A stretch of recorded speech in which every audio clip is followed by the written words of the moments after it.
Dans cette vidéo, nous allons voir la recette pour 24 sablés diamants.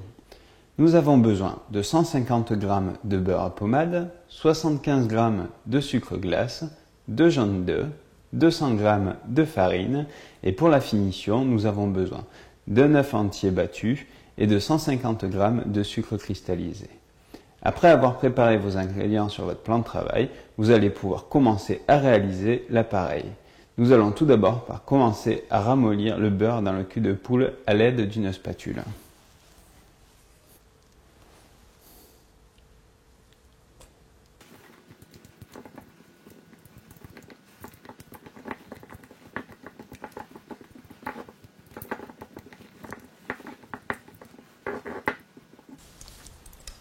Nous allons ensuite ajouter le sucre glace et nous allons écrémer l'ensemble, c'est-à-dire jusqu'à l'obtention d'une crème lisse.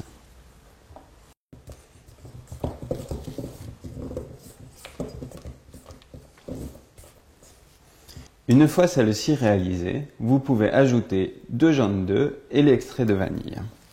Pour l'extrait de vanille, vous avez besoin d'ajouter seulement quelques gouttes. Incorporez ensuite la farine de manière à obtenir une pâte ferme. Attention, il faut éviter de trop la travailler car elle risquerait de prendre du corps.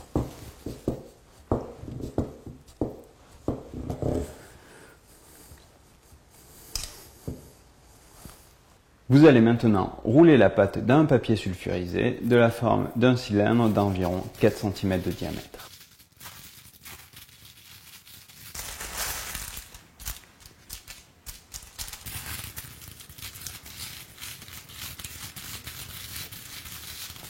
Vous pouvez maintenant déposer votre pâte 10 minutes dans le réfrigérateur pour la faire raffermir.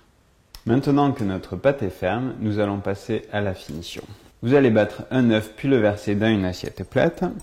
Vous faites la même chose avec le sucre.